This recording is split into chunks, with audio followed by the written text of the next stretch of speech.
So what's going on, guys? So in this episode I want to show you guys this magic trick I've been working on. So check this out.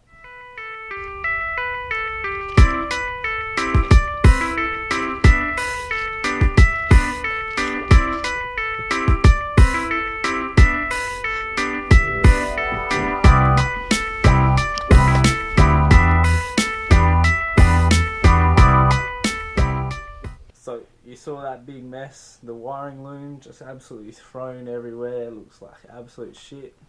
I'm going to make it disappear just like that.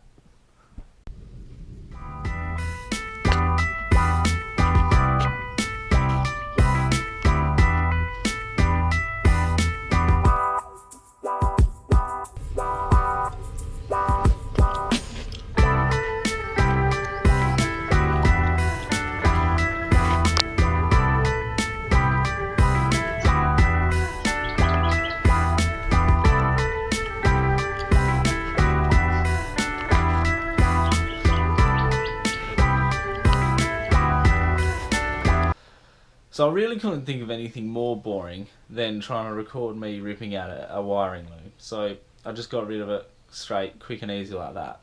The main reason we're getting rid of the wiring loom is because there's just nowhere to mount all the fuse box and everything like that with the new tube front end.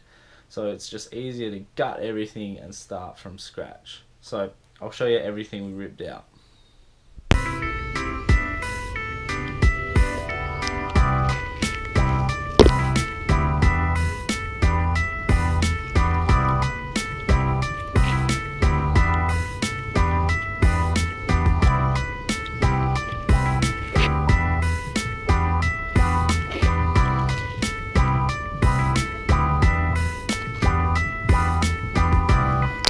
Okay, so I went on a bit of an adventure last night, and by adventure, I went for a drive to go pick up car parts. This is about as adventurous as my life gets. So this cost me a 4-pack of Canadian Club and Dry, which means it was $18. It's not perfect, however it's damn sight better than the one I got. You ready? So it looks pretty good, right? Guess again. It's hard to see, however there is a nice ridge just here and another one just here. Apparently this guy went through a fence. It's not as bad as going through a wall, I guess. However, it's straight, it's good. It'll do for mocking up the tube front end because we couldn't really do it with the busted one. So that's it. Repairs complete. So while the bonnet was off, it was the perfect time to do the vertical hood mod. Now I dare you to Google that. It's a super simple mod where all you have to do is grind away the factory lock stock on the bonnet hinges that allow the bonnet to push further past and essentially go vertical. As always, we primed it with etch primer to make sure that no rusting occurs.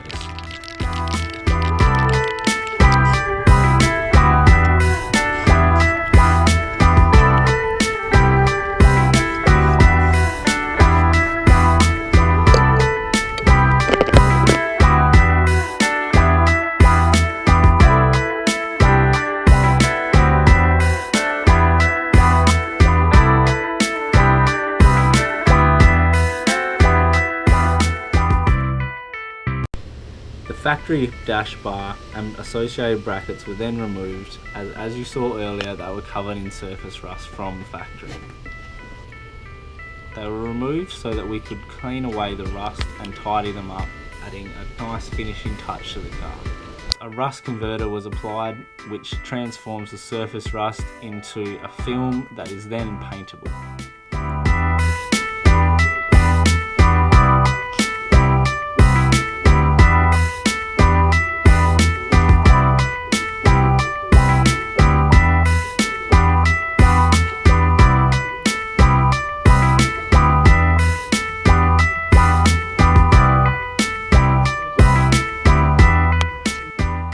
Hammered black finish paint was then applied so that it stands out just a little bit more than a normal black acrylic would.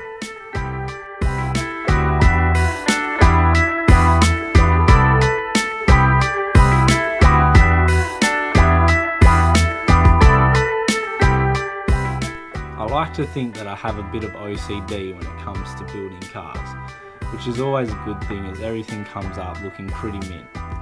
Since everything was removed, it was a good opportunity to pull out all the clutch pedal, the brake pedal, the accelerator pedal and the footrest and give them a bit of an OCD cleaning,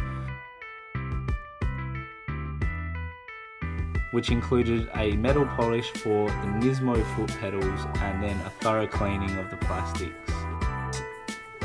This had obviously been neglected with the previous owners, and I personally think it came up looking mint, which is the overall direction I want for the car to have, as being a clean drift car. And what better way to finish off the day with some online shopping?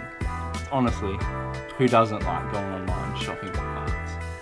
I'm a big fan of the GK Tech products as it's innovative and it's supporting an Australian company, which is important. Some of their stuff is questionable, however, I haven't had a failure with the GK Tech stuff yet.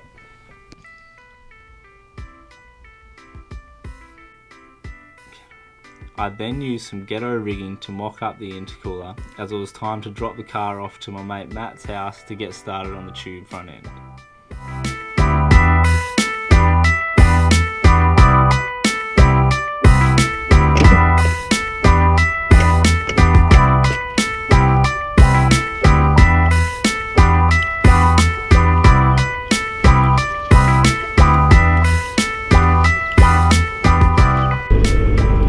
So on the way to Glenn's house, which is where I've got to take the car funnily enough, so going to go pick up the trailer now. We're going to go back to my house, load the car up, then bring the car back to Glenn's house and drop off the trailer again. It's a pain in the ass, but fuck, that's what you got to do. Cannot wait till my trailer's fucking finished.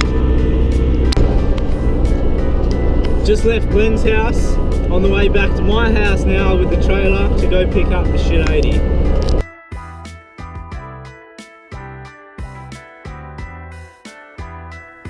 So we got the car home and then we couldn't get the car on the trailer because it was too high and there was no winch, and I got very angry. The end.